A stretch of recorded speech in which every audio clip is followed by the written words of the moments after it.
Shalom. First and foremost, I want to give all praises, honor, and glory to Yahweh, Bahasham, Yahushai, Bahasham, Recha Kodesh. Double honors to the elders and the apostles of Great Millstone, and peace and blessings to the elect. And today we're going to go into the book of Deuteronomy, the 26th chapter. And it shall be, when thou art come into the land, or in unto the land which the Lord thy God giveth thee for an inheritance, and possessest it, and dwellest therein, that thou shalt take of the first of all the fruits of the earth, which thou shalt bring of thy land. That is your first fruits, right? Your first crops that grow. That the Lord Yahweh thy God giveth thee, and shall put it in a basket, and shall go unto the place which the Lord thy God shall choose to place his name there. And thou shalt go unto the priest that shall be in those days, and say unto him, I profess this day unto the Lord thy God, that I am come unto the country which the Lord sware unto our fathers for to give us.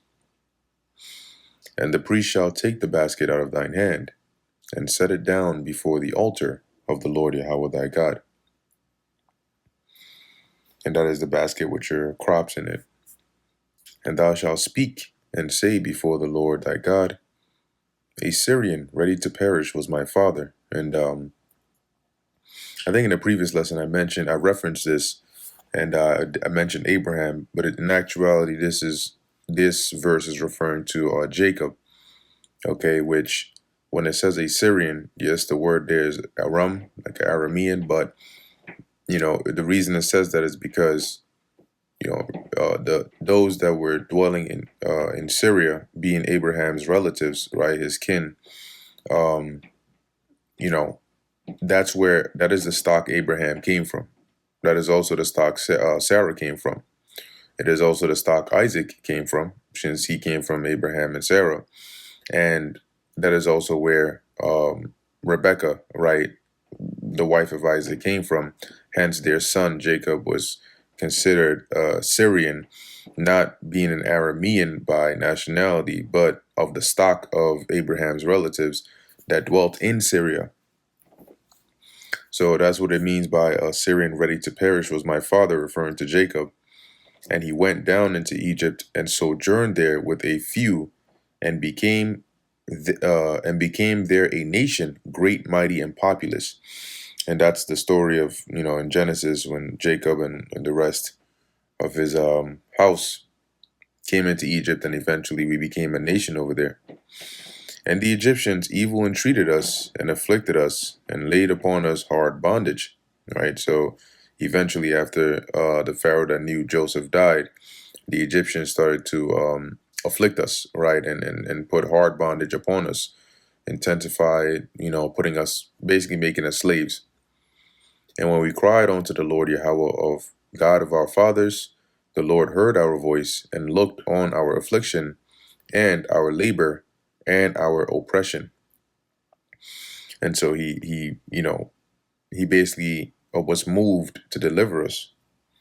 And the Lord brought us forth out of Egypt with a mighty hand and with an outstretched arm and with great terribleness, which is basically like a power or deliverance so great that it and instilled fear. That is a great terribleness, and with signs and with wonders. And he had brought us, and he hath brought us on to this place, and hath given us this land, even a land that floweth with milk and honey, which is a fruitful land. And now, behold, I have brought the first fruits of the land, which thou, O Yahweh, hast given me, and thou shalt set it before the Lord thy God, and worship before the Lord thy God. And thou shalt rejoice in every good thing which the Lord thy God hath given unto thee, and unto thine house, thou and the Levite and the stranger that is among you. So basically, when you go into the land and you're getting the crops, rejoice, bring a part of it to the Lord and thank him, and don't exclude in your jubilation and your celebration and your feasting the Levite and the stranger and the in other verses it goes into like the widow and so on that are in your city, that are among you. When thou hast made an end of tithing all the tithes of thine increase the third year, which is the year of tithing, and has given it unto the Levite. Remember, it said that every 3 years, right, you're supposed to bring a portion of your tithes to the gates for the Levite. As it says here, it has been given unto the Levite, the stranger, the fatherless, and the widow, that they may eat within thy gates and be filled.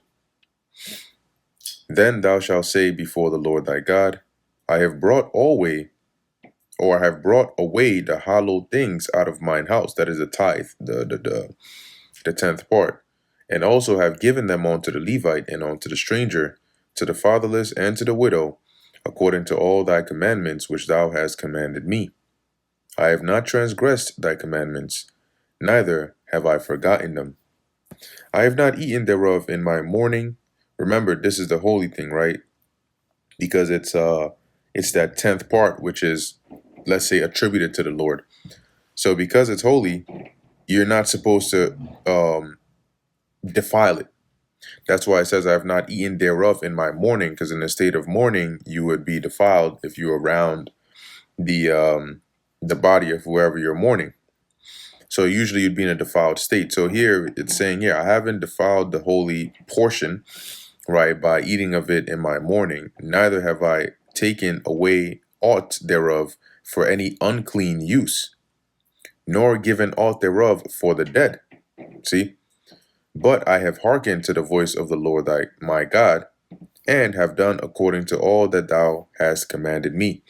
So let's read this in the NLT. It says, I have not eaten any of it while in mourning. I have not handled it while I was ceremonially uncleaned, and I have not offered any of it to the dead. I obeyed the Lord my God, and have done everything you commanded me. Look down from thy holy habitation from heaven, and bless thy people Israel, and the land which thou hast given us, as thou swearest unto our fathers, a land that floweth with milk and honey. So this is Moses telling Israel, when you get into the land, this is what you do, right? When you get your first your tithe of your crops, right? Of your offering. Salakia, of your offering that you would bring to the Lord. Verse 16, this day the Lord thy God hath commanded thee to do these statutes and judgments. Thou shalt therefore keep and do them with all thine heart and with all thy soul. Thou hast avouched the Lord this day to be thy God, and to walk in all his ways. And when you go into that avouched, reading it, it's basically here you've declared or proclaimed, as it says in the NKJV, right? Today you have proclaimed the Lord to be your God, and that you will walk in his ways and keep his statutes, his commandments, his judgments, and that you will obey his voice. Okay? So reading that in the reading verse 17 again, thou hast avouched the Lord Yahweh this day to be thy God, and to walk in his ways, and to keep his statutes, and his commandments, and his judgments, and to hearken unto his voice. And the Lord Yahweh hath avouched thee this day to be his peculiar people, as he hath promised thee, and thou shalt keep all his commandments. So you have, openly proclaimed, right, and accepted the Lord to be your God. He has accepted you to be his people, and to make thee high above all nations which he hath made, in praise, and in name, and in honor, and that thou mayest be an holy people unto the Lord Yahweh thy God, as he hath spoken. And that brings us to the end of the book of Deuteronomy, the 26th chapter. Lord willing, thou is edifying to the elect. In closing, I want to give all praises, honor, and glory to Yahweh, Bahasham, Yahushai, Bahasham, Rechak Kodash. Until next time, Shalom.